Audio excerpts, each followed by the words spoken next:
Welcome into the Bird and the Bear podcast, episode 10, week 9 of the 2019 college football season. Michael Knauff, Carriglio, and coming off a wild week 8, we're going into a pretty important week 9. Not a whole lot of big-time games, but plenty of, I feel trap games this week. We're going to kind of touch back on week 8 and what happened there. A couple storylines coming out of the week. And then we're going to get into our games of the week. And Cameron, obviously, Wisconsin losing to Illinois was the big deal from last week. But there were some other games as well that kind of helped shape the situation in the college football world. Yeah, Wisconsin going down kind of just shows that I'm wrong all the time. You and the rest of America, I don't think anyone thought they'd lose to Illinois. Liked them. And I still am not convinced their season's over by any stretch. But it's just befuddling. I mean, the 2 wins that Illinois had this year so far were UConn and somebody else was really, really terrible. Yeah. Oh, gosh. Yeah, they beat the pulp out of, I think it was Rutgers. Had they played Rutgers already? I don't think they had. I'm not. Either way, like. And they had lost to Eastern Michigan at home. Akron. I really just don't get it. They would have hung on if they just hadn't thrown the ball on 3rd and 4 and thrown a pick at midfield. Just give it to Jonathan Taylor. I mean, I know he didn't have the biggest game, but it's still a no-brainer. And that's the thing, like, when you have a guy like that and you're going to put the hands in your quarterback, yeah, Cohen's played well this season, but he's not Jonathan Taylor running between the tackles. And like, that's the thing is, like, the clock runs at that point and you punt the ball away and then... They have what? They had 2 minutes, I think, on the clock at that point? Yeah. That's not an Illinois offense that's built to move particularly quickly. It's a baffling coaching decision. I mean, that's what it boils down to. But if it worked, we're all clapping our hands saying, oh, how inventive. I mean, it's the nature thing with retrospect. It's the nature of the beast. Yeah, but that kind of takes a little bit of luster away from their matchup with Ohio State this week. It but does. I was sad about that. I was really looking forward to it. Yeah, that would have been a lot of fun. But that's the thing. But still, I mean, maybe Wisconsin can use that to their benefit in this game. Who knows? I mean, this is Ohio State's biggest test of the season, and if they can manhandle Wisconsin, then Ohio State could go deep. I think Ohio State actually might be my favorite To win it all. Yeah.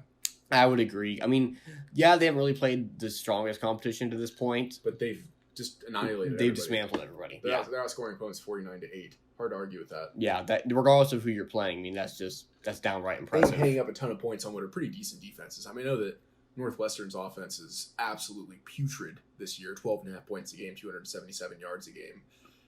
They're averaging that in half, by the way, Ohio State. But I mean, their defense has still been relatively good, especially considering the circumstances. And Ohio State did whatever they wanted. And same deal against Michigan State. They dropped 34 on Michigan State, and against a team that people thought had an elite defense. And Wisconsin, same deal. People that they're an elite defense statistically right now, but with the way Ohio State's offense has been moving right now, it's a machine. It's tough to envision Ohio State losing that game. It really is. And we're going to go to the other division in the Big Ten. Penn State held on to beat Michigan. Penn State almost blew that game. They were up 21-0, and if it wasn't for a drop pass in the end zone, Michigan's tied with, 2 minutes left? Yeah, and it was a really good win for Penn State. They got, especially in the second half, they got Michigan's best effort. Michigan played about as well in the second half as they could have. Shea Patterson looked like the Shea Patterson that people thought he would be. Outside of the one pick, but even that was kind of fluky. Penn State, offensively, against good competition, needs to be able to put a full game together. They don't run the ball consistently enough, and they're really dependent on the deep ball. And I feel like Clifford's a good enough quarterback where they don't necessarily have to. I mean, we saw him against Maryland. He was 26-31, almost 400 yards and 5 touchdowns. I don't know. And against Purdue, he played a half, but he was on pace for similar numbers.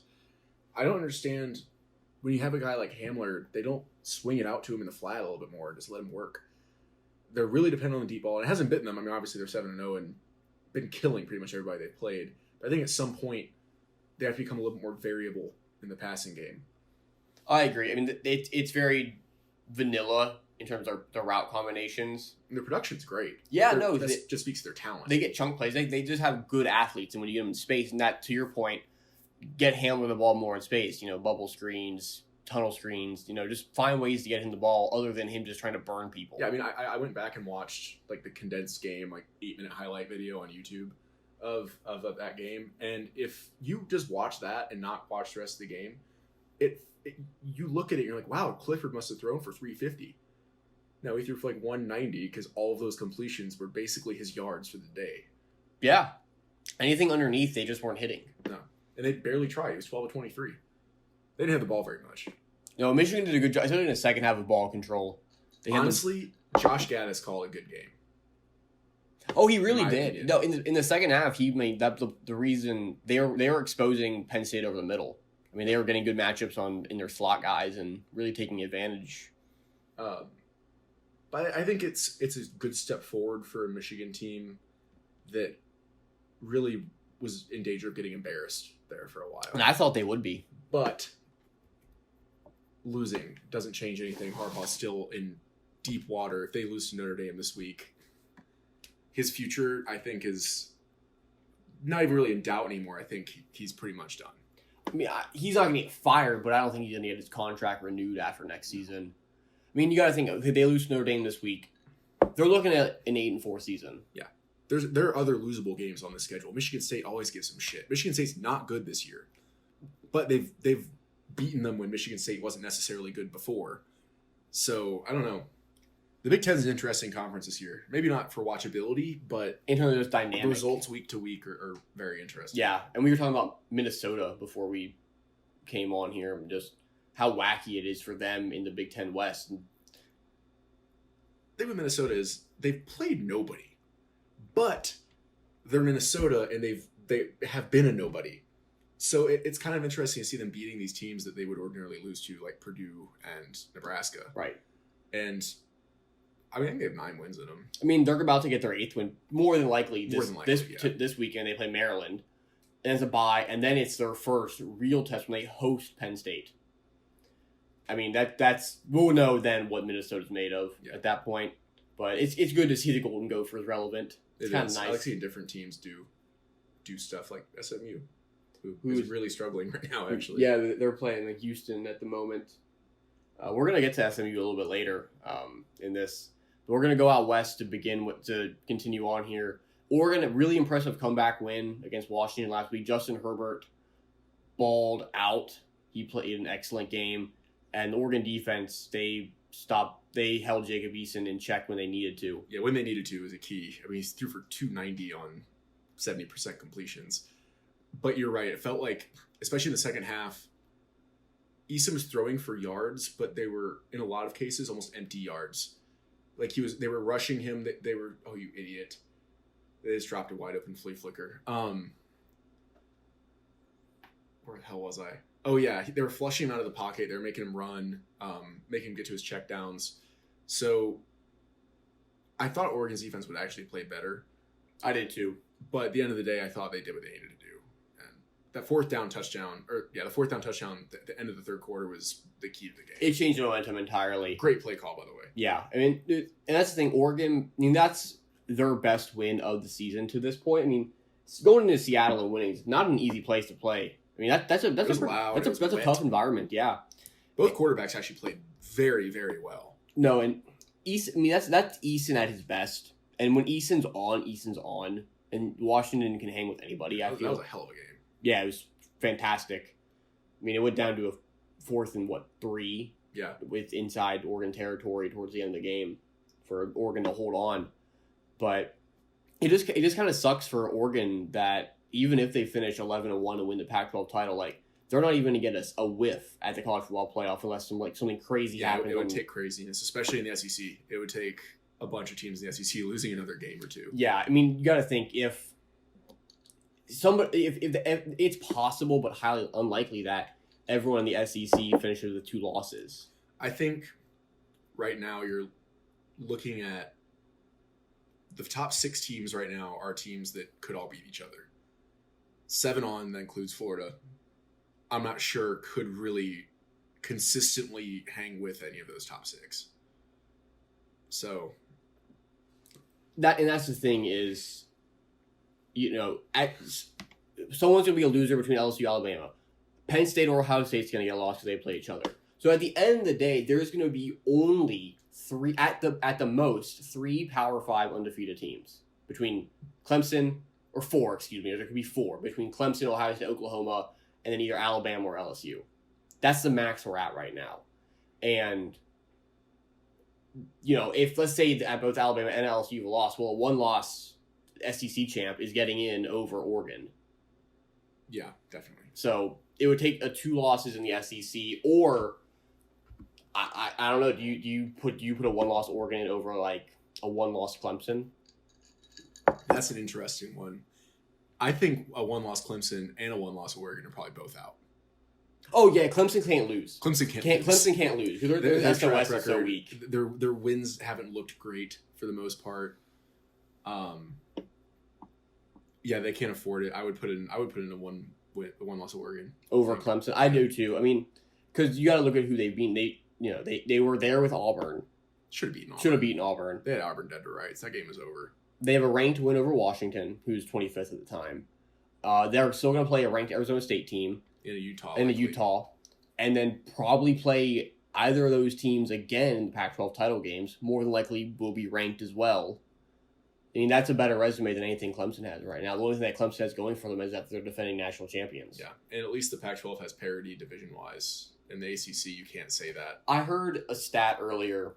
The AAC West rates out higher than both ACC divisions. Oh, I actually heard that some of the AAC it ranks higher. No, the entire division in the West is better. No, I heard the entire conference. Like the entire conference of the AAC ranked higher than the ACC. But you might be right. That sounds a little far-fetched considering the division has UConn. Yeah, and Clemson does. I mean, Clemson's a top 5 team. I mean, yeah. So, but still, like I totally believe that the West itself does just a depth. I mean, the AAC is actually a very fun conference to watch, and in some ways, they actually remind me of the late 2000s WAC. When you had Utah and Boise State and TCU, Louisiana Tech. Oh my gosh! You look at box scores from some of those games, and they were just going up and down the field. Even Hawaii, Hawaii, St. Louis. Yeah, that was run and shoot. Yeah, Colt Brennan at the time. I mean, clearly not the same, but the level of competition I think in the AAC is definitely higher this year. I mean, I don't think that UCF has really dropped off. I think other teams have just improved. I 100% agree. UCF is not worse. It's just... No, I mean, you look at UCF play and both their losses, one to a Power 5, but then the other one to Cincinnati. Cincinnati just played really, really well. Yeah, and they're a very good team. I mean, UCF they're in top 5 in all total offense in the country. Dylan Gabriel is going to be a problem. Yeah, no, UCF is going to be good for a very long time. Like, a long time, at least over the next half a decade. And they don't even like Heupel. The fan base is not. Yeah, which is weird. I mean, their defense is atrocious. Yeah, it's not very good. But probably one of the biggest storylines that came out last week is Tua Tagovailoa injures, I think it was his right ankle this time. Injured his left ankle last year against Georgia in SEC title game. Had surgery on it to accelerate the healing of that sprained ankle. But Tua, he won't be 100% the rest of the season. And for Alabama, that's, I think, spells trouble. Yeah, I think it does too. This week doesn't affect them. They could run 85 times against Arkansas and win by 30. And I think, honestly, the best thing they can do this week with Mac Jones is to just run the offense. You're going to beat Arkansas no matter what you do. So I think you let him run the offense, let him air it out a little bit, get some confidence. And like I don't expect them to come out and just hand the ball off 40 times. Oh, I agree. They still need to they need to establish some sort of passing game, because if Tua can't go against LSU, they're going to lose. They're going to lose. They're going to lose, but they need to at least have some sort of semblance of a chance. So the legend of Mac Jones is born, and Tua transfers to Oklahoma. Oh, God. Tua's gone this year anyway. Yeah. But the best thing, I heard a rumor that Tua is not playing against LSU. I heard a rumor that that's going to be the case. Well, what Saban has said doesn't exactly sound promising. No, it's been, well, we'll see where he's at, or where he's taking it, and then you hear through the grapevine that it's significant. So Well, look, I'm gonna put this into perspective for you. It was the exact same injury that happened last year against Georgia. He had the same surgery done to his left ankle. Roughly a month later, when they played Oklahoma in the playoff, he was not 100%, but they still shredded Oklahoma. When they played Clemson, which was 46 days after he had surgery, or after he had the injury, was not 100% against Clemson. and he wasn't really the biggest problem. No, he wasn't, but he still wasn't 100%. No, yeah. You're telling me that he's going to be able to play against LSU 3 weeks after he's a high ankle sprain? Taking some drugs if he does. Give him a cortisone shot and throw him out there, but That makes me sad, though. I really wanted to see Burrow and Tua. dude, I did too. It's like I like Tua, honestly. he's a good guy. He's a baller. Yeah. He's so much fun to watch. It does suck. It sucks. It does. From a fan standpoint. It really does. And I think that I think he will play. I think regardless, he's probably going to be at least 60 to 70%. And I think that's good enough to throw him out there if you're Saban. But at the same time, though, if he's not 100%, they have no shot at winning because they're not going to be able to keep up. Well, and he likes to move a little bit. And if he has to be a statue back there, I think it puts them in a rough spot. I agree. And we'll see how that turns out. Obviously, like you said, Tua is probably gone. Not probably. He is gone after this year. But we're going to move on to a couple group of 5 undefeateds. One we've talked about playing right now against Houston. Still tied at 0. Still tied at 0. It's a matter of time. SMU's kind of just toying with them. Yeah, well. Wow, that was nice. SMU has looked fine. They just haven't been able to close. Going to what I assume you're going to ask, who stays undefeated longer, SMU or App State? Yeah, who's gonna stay undefeated longer, SMU or App State? Well, it's actually tough because SMU is in a better conference, but in the remaining schedule, it's pretty tough. I think they have one loss in them. They still have Memphis and Navy and Tulane, but Tulane they laid an egg last week. They laid a total egg last week. But App also goes to South Carolina, who appears to be a little bit on a mission lately. That's in 2 weeks. Yeah. So I'm actually gonna go SMU here because just because they don't play an SEC school in 2 weeks. Yeah. I mean, App State's got. I'd give them a shot against Carolina. Oh, I think it's 50-50. But I think the South Carolina team's playing pretty angry right now. They're pissed. They're playing, and they're fine. They're playing for Muschamp at this point. They love him. And I love him. Yeah, I mean, any ill will I had towards him after he was fired from Florida is vanished. Gone. He's such a wholesome man. And if I'm like a 3-star guy that would really get more playing time at South Carolina than like a big boy, I'd love to play for him. He just cares so much about his players. I mean, they fight. They're always gritty, and like you said, like when he was here, it was the same deal. Players loved Muschamp. Oh yeah, like he was like that's well known. Yeah, McElwain.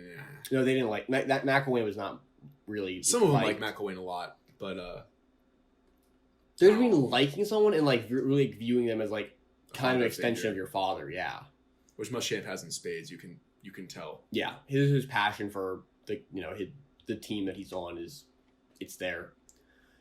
I'm gonna say SMU as well, just for the same logic. But I do think that SMU will falter once, maybe twice the rest of the season, just because of the competition they play. I mean, we've been wrong so often. Watch SMU lose tonight and just answer the question for us. If that happens, then like Houston's punting already again. I think this is gonna be a punt fest for Houston. Yeah, I don't think they're gonna be able to move the ball very well. But we're gonna get into like a larger picture now. We kind of talked about it a little bit already, but playoff predictions. This year's playoffs either gonna be so cut and dry, there's no discussion, or it's going to be just insane. It's gonna be bedlam. Yeah, we've talked about this, that I think this is finally the year where 16 playoff really becomes viable, or 8 even. I prefer 6 with a first round bye. Just because I think 8, you're getting into teams that shouldn't be there, like Notre Dame. Like season end of day, Notre Dame's in the playoff. Really? It's bullshit. Really? That's bull crap, yeah.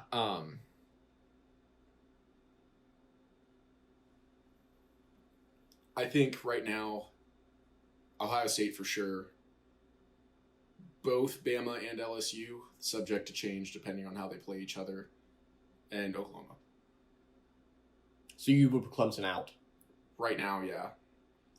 I don't even think they deserve to be out. I just think they're the 5th best team in the country, and that puts them in a tough spot. That's the thing. Talent-wise, they're still top 2 or 3, but they haven't played like it. I agree. That's the thing is we look at Trevor Lawrence and his performance and try to pretty much dictate Clemson's ability based on that. But they've run the ball incredibly well. Obviously, Etienne's a little banged up now, but that defense for them Isn't really good. has been as good, if not maybe better than last year's. And that's my one caveat with Clemson is yes, offensively they have been a little bit more stagnant than they were last season. However, defensively they have been elite. And I just don't feel that you can leave out an undefeated Clemson team of the playoff. No, you're right. Just because I don't think the committee would. I don't think so either. And I personally think at this point it's going to be an undefeated Oklahoma, an undefeated Ohio State, an undefeated Clemson, and then a one-loss SEC champ, which could be LSU, Alabama, Georgia, or Florida. It could be an undefeated LSU, undefeated Bama, or a one-loss team. Yeah. And that's the thing. The winner of the SEC is going to be in the playoff. Yes. No matter if it's no loss or one loss. Even if they deserve to be or not, it's just the way it works. It's going to happen. And, I say that's about as cut and dry as it can possibly be. Now, where things start happening, let's say Ohio State falls 1 week, Oklahoma gets knocked off by Iowa State or Baylor or somebody. Clemson somehow slips against Wake. Like, I think that there is a chance for the SEC to still get 2 teams in the playoff if there's a bunch of teams tied with 1 loss. Yeah. I agree. But, so we're going to move on. We kind of touched, something funny about, we talked about the Liberty-Rutgers line before we came on. Liberty's a 7-point favorite on the road at Rutgers, which is just hilarious. And I kind of buy it. I really do kind of buy it. I mean, Liberty, yes, they've beaten 2 FCS teams. They're 5-2 though. They only need 2 more wins on a soft schedule to make a bowl game. Generally, they have been pretty solid offensively. They've had some duds, but that hasn't really hurt them much. I mean, their 2 losses are to good teams. Stephen Calvert is really good. Antonio Gandy-Golden's really good. Probably a draftable wide receiver. Man's a monster. And Rutgers is just an embarrassment, top to bottom. They're always UMass. They've struggled to win 4 games in the MAC. Yeah, frankly. They're an abomination to college football, right? At least in Division I college football. I mean, they're so big. They're a big enough university where they can't just dissolve the program, which I think is where UConn is eventually going to head. I think UConn's program's a ticking time bomb. I think it's dead in the water. I think UMass actually is probably dead in the water as well. Because, I mean, even UMass's fans are like, we don't want our money we give you guys allocating to football. Like, yeah, focus on sports you used to be good at. Like hockey. Hockey and, to an extent, basketball. Rutgers in the Big Ten was just misguided from the start. They made, 1 bowl game? They did make 1 bowl game. Oh, game. Like their first or second They year. play like Virginia Tech or something like that. Like 6-6, made a bowl game.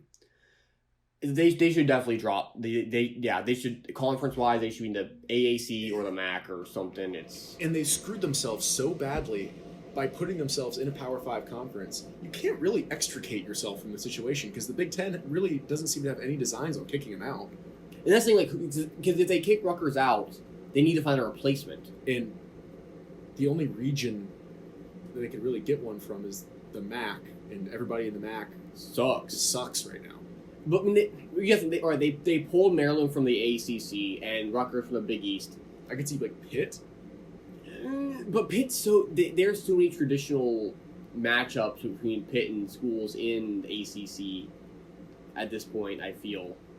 That'd be tough to do. I don't know what the solution would be, and I think Rutgers is in limbo for the next inevitable, that wasn't the right word. Perpetually. I think they're just screwed. I agree. They're dead in the water already.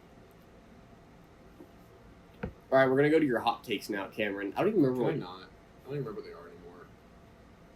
You've just been bad at them. I'll just sneak one into the picks. How about that? Okay. All right. We'll just you've been upset or something. So we'll go now into our games of the week. Our top tier matches. We got 3 top tier matchups this week. We'll start with number 13 Wisconsin at number 3 Ohio State. Ohio State a 14.5 point favorite. You think this line's a bit too high? I think it's a bit too high simply from the standpoint that Wisconsin's defense didn't really lose them that Illinois game. I mean, they didn't have a good game, don't get me wrong. But they really only allowed like 17 points, or they allowed 21, and the offense kind of gave them the last 3. So not a good game by any stretch, but I think Wisconsin's defense is legit. That being said, I don't know how much they can score. I think they're going to have to really hand the ball to Jonathan Taylor a lot.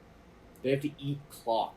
And eat 5-6 minutes in a period, because Ohio State is like the king of 3-minute drives now, like the new Oregon. I think Ohio State comes near covering. I think they hover right around it, 30-13, 30-20, something like that. Yeah, that's the thing. Ohio State, I can't see them scoring under 28, 30 points. And I don't see Wisconsin being able to getting to that, even near that. I think it'll be like a 30-20 type game, 30-17, something like that. Wisconsin may backdoor cover late. Yeah. It's going to be a tough road for Wisconsin. If this game was in Madison, I would feel very differently about it, but going to Columbus for this game is like worst case scenario. Yeah, their best case scenario did occur, though, was that it's a noon game. So I think that helps them a little bit as far as atmosphere. Totally. But Ohio State's used to playing noon games. I mean, they play a ton. They're like every other game on like Fox's big noon kickoff. SMU scored. That's the beginning of the end. Yeah, I don't know. I think Ohio State's for real, and I think this is not a game they lose. I agree. Ohio State's biggest test won't come until Penn State. No. To the SEC, a top 10 matchup. Number 9, Auburn goes to Baton Rouge to play number 2, LSU. LSU is a 10.5-point favorite. And I think Auburn matches up pretty well with LSU, at least defensively. Yes, I still think that Auburn defensively is a lot like us, I think. Their front seven, especially Derek Brown, is right on par with ours. Their secondary is probably a little inferior to ours, as we saw. I think there's a significant chance that, provided Auburn doesn't hand them any points, this is the least amount of points LSU will probably score this year. I agree. If Booby Whitlow is playing for Auburn, I would say Auburn will cover. I don't think they'll win, but they cover. I don't know. I don't think they cover anyway. I think even if he plays, they're not variable enough offensively. I think they need to actually get Joey Gatewood some PT. I agree. Just to give them a different look. Because Malzahn has been so obstinate about making Nix play the whole game. And I get having a 1 QB system. I've talked about this in the pod, that I don't like rotating quarterbacks. But if they're ineffectual and it's a nice change of pace, like, frankly, when we played South Carolina on Saturday, I was kind of hoping Emory would get a few more plays here and there just to change the look. And I think if Malzahn is smart, which he might not be, I think they need to get Gatewood some PT, and that'll help. I agree, and that's the thing. You don't even look at it as a 2-quarterback system. You look at more of a wildcat formation. Yeah, because Gatewood's gonna run the ball, or you're gonna give it.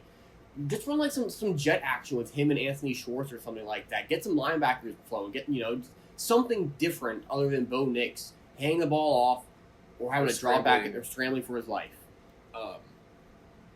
And I think Auburn really has to just accept the fact they're going to get thrown on. It's going to happen. LSU threw all over us, and we don't allow passing yards. So I think LSU probably doesn't break 40. I think it's like 31-14, something like that. I think they cover, though. The thing that Auburn brings to the table that we didn't was that Auburn gets pressure in the interior between the A gaps. Yeah, we got no pressure, and we are edge rushers. Grenard and Unigo are guys come out the edge. Tyree Campbell and Adam Schuler, yeah, they're decent in the run game, but they are not getting any type of push in the pocket. Schuler's really good in run defense. Aside, actually, is Adam Schuler okay? Yes, he is. There, I've not heard an update, but from what I've no news is good news. Yeah, exactly. But with Derek Brown and Marlon Davidson, I feel they can get some interior pressure, and I feel that is their best chance to get Burrow off his spot. But we've seen what Burrow can do on the run this season, and he has been very, very efficient when he's outside the pocket. You from rushing. And that's the thing, like, what are you going to do? He gets out of the pocket so well. No, right now, I was never really defensively minded, so schematically I'm not quite as well versed as I am offensively. But just from what I do know, I don't see anything you can really do to stop them consistently right now. I mean, Miss State did a good job stopping in the red zone for a half. Still out a ton of yards, but they did about as well as I thought they would or could do. You can't drop a spy because he's not fast enough and you're letting somebody run open. You can't go 3-4 because they'll run on you. I just don't see any answers that you can implement for a full game. Because I agree. And the fact that Joe Brady comes from the NFL, you know that he's going to be able to, like, if you give him a look where, like, it might slow down the offense a bit, you know he's going to be able to adjust to it, what you're doing. The offense is like watching a coked out Saints. It's like unbelievable how wildly efficient they are. Up and down the field all the time. They never let up. It's a lot of fun. This sucks as LSU is a Florida fan. Yeah. Being a Florida fan, yeah. I think LSU's going to cover. I think they'll win by 2 touchdowns at least. Going to go to the nightcap. Notre Dame goes to Michigan in an 8 versus 19 matchup. This is a huge game for Jim Harbaugh. We talked about it a bit already. And I don't know. For me, like, I know this is a ranked matchup, but this game is, I don't know, it feels very lackluster to me. Yeah, I feel like I don't really care about it, but I'll watch it anyway. Yeah. I think Michigan actually wins. I think they finally get one. I think, even though they probably are a little bit demoralized from last week, I think this is kind of a redemption game. And I don't really buy Notre Dame. Michigan's a tough place to play. If Michigan kind of builds on what they did last week, especially offensively, I think they win. I agree. I think that Close, though, like 20-17, something like that.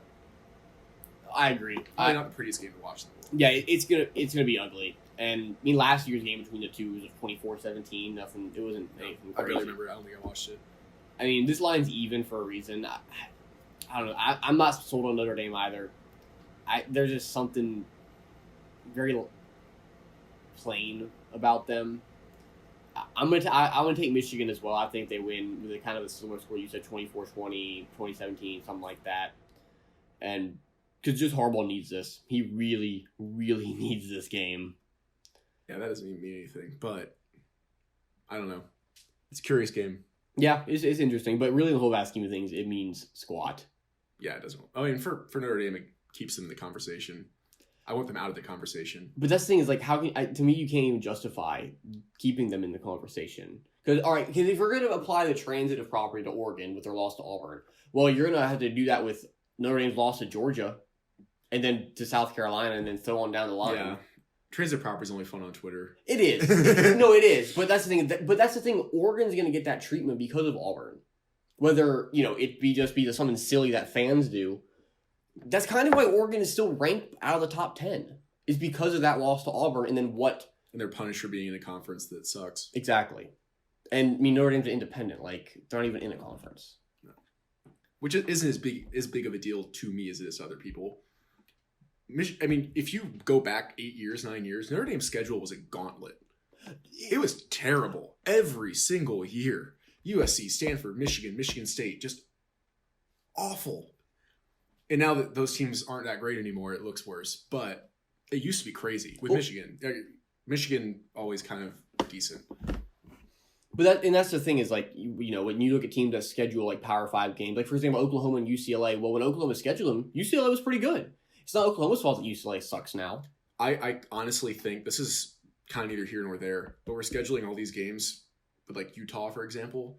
I mean, there's a good chance Utah has come completely down to earth by then. And that's the thing, like, you can't predict what a team's going to be doing in 5 to 10 years. I mean, yeah, in the moment it sounds good, but we don't know until things happen. What's that going to be like? I mean, and the opposite can be true. When Texas and LSU scheduled each other, Texas was probably still with Charlie Strong going 5-7. Yeah. But now all of a sudden Texas is a national contender, and that made that at that point in the season. Yeah. And that made that matchup that much more. That made that matchup that more intriguing, and it ended up being a fantastic game. Yeah. So the opposite's true there. We're gonna go on to the rest of the games now, and it's pretty thin week for the most part. Nothing really special. We're gonna mow through this tomorrow. Pac-12 game: USC at Colorado. USC a 13.5-point favorite. Clay Helton, big game for him to keep his job potentially, but you probably think he's already lost it. I think he's probably already lost it. Colorado's actually bad USC by 3 touchdowns. I'm going to take USC as well. Number 5, Oklahoma goes to Kansas State. Kansas State 4-2 on the year. Can Kansas State give Oklahoma a challenge? They get them shit before. When Mayfield was there, they very nearly beat them. Oklahoma covers. I agree. I think Kansas State will keep it close in the first quarter, and then Jalen Hurts will be Jalen Hurts and score at least 4 touchdowns. I'm going to take Oklahoma, and I'm going to take Oklahoma to cover as well. Miami at Pitt. Pitt could become bowl eligible with a win. They are a 5.5-point favorite, and they are tied for first right now with UVA in the Coastal Division. However, they do not have a tiebreaker with UVA. Pitt needs this game, but Miami's been all over the place. Does Miami have a shot? No. I think that Georgia Tech loss was season defining. I think they're done. I think they go like 4-8. That was probably the most demoralizing loss of the entire season for any anybody. team. Yeah, especially after Miami comes off beating UVA the week before. God, imagine if Central Michigan had beaten them. Ugh, we'd be looking at Pitt by like 8. I'm gonna say Pitt doesn't really win by a lot. So I'm gonna say like 23-14. Yeah. To the Big Ten, number 6 Penn State at Michigan State. In my mind, big trap game for Michigan State. Penn State's only a 6-point favorite. Michigan State gives Penn State fits historically. Can Michigan State pull the upset?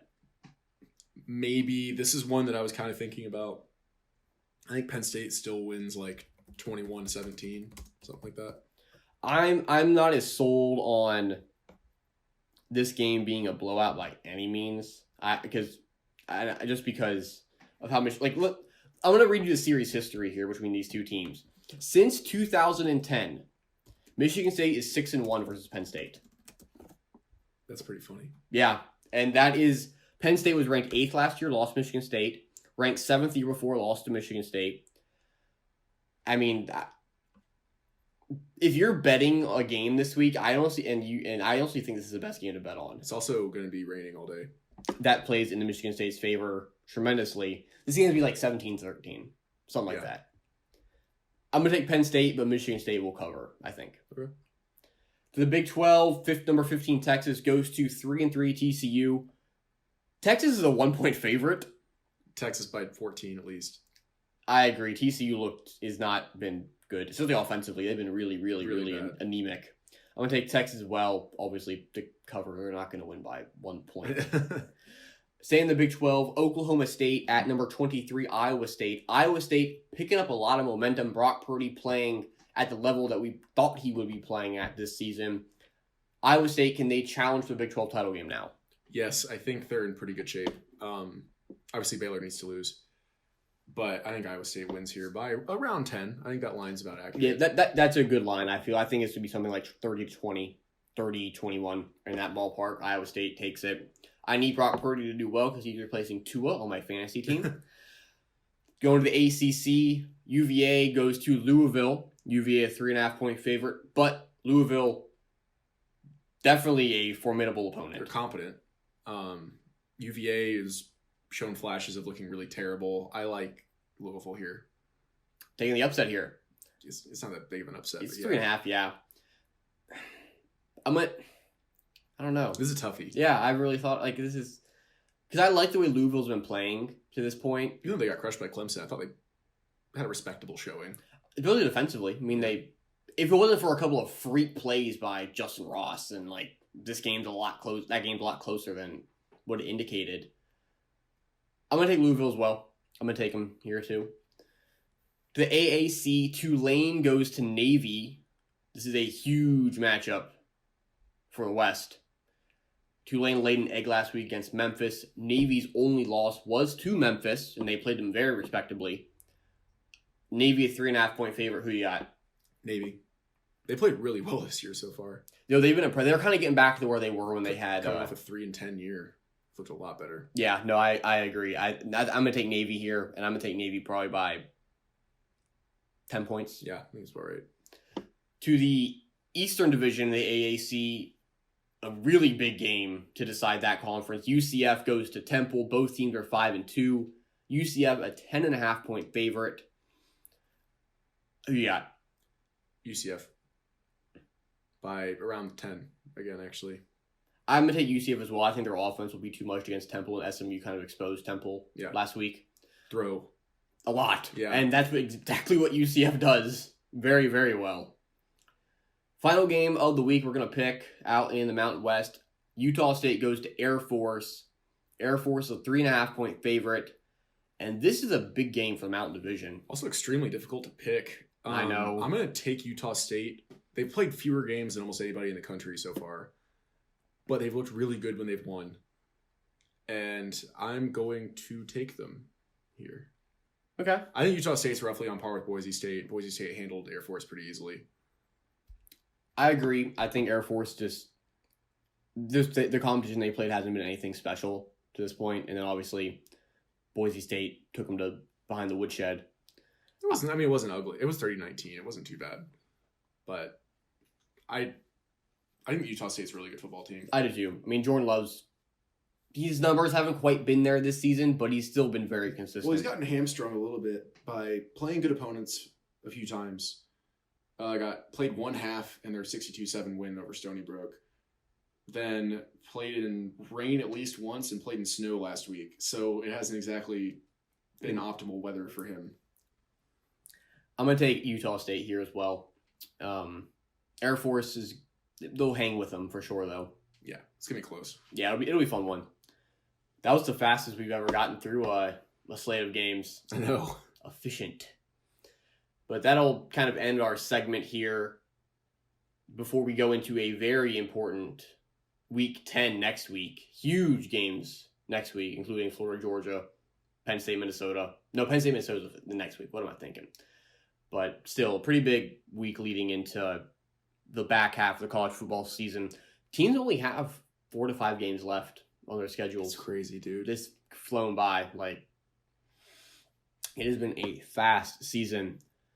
So that'll do it for us here on the Bird and the Bear podcast. Be sure to go over to our YouTube channel, the Bird and the Bear CFB, and subscribe to our channel, and be sure to keep up to date with all of our podcasts. We appreciate the listeners who have been our faithful so far. And we will see you next week for episode 11. We'll have a nice big Georgia-Florida preview along with the other games of that week. For Cameron Carriglio, I am Michael Knauff saying good night, and we'll see you next time.